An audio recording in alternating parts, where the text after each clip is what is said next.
mistress. It's kind of given us a bad name there too. So we have to be a little bit careful about how we present things like that. As a party or as a Republican or as this thing develops, I think it's going to be the largest race probably in the country. Kentucky and Pennsylvania are going to be the two big Senate races. Pennsylvania had Arlen Specter, who finally went back to his original party, and he's going to have a big Republican challenger, and it'll be a big and very close race there. The news today, for any of those who didn't hear it, is that Jim Bunning has finally decided that he's going to retire and he won't be running. That makes this an open seat, and it's about the only time seats ever change hands. And so this is going to be an open seat. When the incumbent runs for office, about 96% of them win office. So this is going to be an open seat. It'll be a big race. I debated earlier in the day at the judge executive meeting, but for the coal-producing counties, I debated Jack Conway and Dan Mongiardo. And people, many Republicans fear Jack Conway. He raised $1.3 million, a lot of money. He's telegenic, he's young. But you know, he really is just the epitome of the career politician. He got up and talked about cap and trade in front of the coal-producing counties who, bar none, Republican or Democrat, are absolutely opposed to cap and trade, as I am. And he got up and he said, well, I'm not sure if I'm for it or against it. I kind of don't want to come out on one side or the other because I want to be part of the negotiated solution. Well, the solution, or what's coming out of cap and trade, it already passed one House, and if it passes the Senate, is your electric bill is going to go up 30 or 40%. And the thing is that that is going to hurt. Who's it going to hurt? People who traditionally the Democrats have called on, the working class, those on fixed income. And that's the message we have to promote to people, is that bigger government and more taxes always hurts the working class and those on fixed income worse than the wealthy. If you make $200,000 a year and your grocery prices are higher, you can absorb that. If you make $25,000 a year and your prices are higher, you get killed. And so that's a message we need to get. I think most working class people don't want a handout. They're hardworking people and they believe in the American dream, and they also believe that, you know, two of my neighbors that held a fundraiser for me worked for Dollar General over here, and they were regular middle-class people. Now they're very wealthy, but they worked very hard. They came from regular families, but they somehow were able to find the American dream. Cal Turner, I think, was a humble person. I think they were probably always a well-off family, but he was a patient of mine for many years, and just a spectacular guy, but I think a guy who never really lost his roots here in Scottsville and always was somebody who, even though he achieved great wealth, gave back to his community. I think he was a big donor for the hospital here that was formed and things. So there are great things. I tell people that capitalism is not a dirty word. Capitalism is something, when you think about the great humanitarianism that's come from capitalism, if you look at the tsunami, more people gave money privately than all the governments combined in the world. After Katrina, more gave money privately. I tell people, when you think about and you say, well, government should do this or government should do that, who would you rather give your money to, FEMA or the Salvation Army? There's no question that charities like the Salvation Army help people directly and are great charities. FEMA is historic for the waste. They just recently had to hire a contractor to melt the ice that they've had for 5 years waiting for the Katrina victims. They never could figure out how to get it to them. It's been in a warehouse. They had to hire contractors and truckers and everybody to get down there, and they had it in a warehouse for 4 or 5 years, and then they hired somebody to melt it recently. The trailers never got there. They sat in Arkansas, 4,000 or 5,000 trailers. Government can't do things efficiently. It doesn't mean we shouldn't have any government, but I like what Thomas Paine had to say about government. He says government is a necessary evil. That means that, yes, we do need government, but for every ounce of government we get, we give up a little bit of freedom. And some of it's a trade-off that we accept. We accept that we need roads and we need sewers and we need a lot of the basic functions that your judge executive is in charge of here. We have to have those things.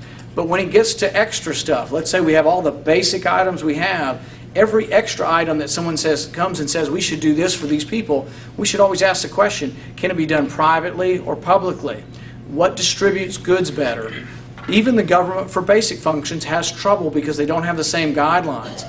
If you sell cell phones, you only stay in business, or if you have a restaurant, you only stay in business if you're successful and make a profit at the end of the month. Government stays in business no matter what, so they don't have the same signals to distribute their services as efficiently. That's not to mean we don't have government. We do have government, but it's a necessary evil, so we don't want to get it large. We will always want it to be small and to do basic functions. People say, should we have a social or a security net? Yeah, I mean, I'm not opposed to all Medicaid, but at the same time, if there's 3 to 5% of the public who need Medicaid, we take care of those, but do we need to make it 50%? Right now in Kentucky, over half of the babies that are born under Medicaid. But you have a hard time convincing me that over half the people in Kentucky are in poverty. They aren't. I mean, the statistics are out there. They're not. So we need to have people take responsibility, and maybe pregnancy in a family is something that people should think about and plan and have responsibility for. But there are a lot of ideas that we're going to throw out in this campaign, and the one thing I will do is I won't pull any punches. I'm going to tell it like it is, because I don't have to have this career. I do think there are problems, and I want to present these problems, and I think we have a real chance. We have a nationwide network of donors. We've raised about $160,000, which is not as much as some, but it's enough to be credible and to be reported upon statewide and nationally. We will probably be making a formal announcement within the next week or so about whether our campaign goes forward and where it goes from here. But I think we live in a time when if you pick the same old thing and all you care about is if there's an R next to the name, I think does it matter in the end if you get someone who has an R next to their name who just becomes part of the problem and the deficits mount and mount and mount. You have to decide it makes a difference who has the, who the person is rather than what the party is or what the initial is behind their name. And I hope you'll think about me as time comes around for this election. At this point, I'd like to take any questions, if we have questions from the audience. Surely we intend. Do you believe in term limits? Yeah, I think term limits are a good idea, and I think that we should have citizen legislators that go up and come back. And the hard part is how you get to term limits. They voted on them a couple times. It was part of the 1994 contract with America, and I think they did pass it in one house and it didn't pass in the Senate. And it's hard to ask them to vote for it because they all want it. Once they get up there, they like it so much. I think we should do some things to maybe encourage them to come home. One idea from several years ago was if they want energy conservation, we have to conserve energy, why don't we turn the air conditioning off in government buildings during the summer? Maybe they'd all come home for a while if there wasn't any air conditioning. I think that you should send them home. That another idea is that maybe their health insurance, instead of having really good health insurance, they should go to the VA system for their health insurance. Maybe that would make the VA system a little better if congressmen were waiting in line like the rest of the veterans have to do. That reminds me of one other thing that we've come across. We've had at least a couple veterans tell us that when you sign up and get your bonus, you sign up for the military and get a bonus, if you have your leg blown off in Iraq and you don't meet your 2-year requirement, they ask for a percentage of your bonus back.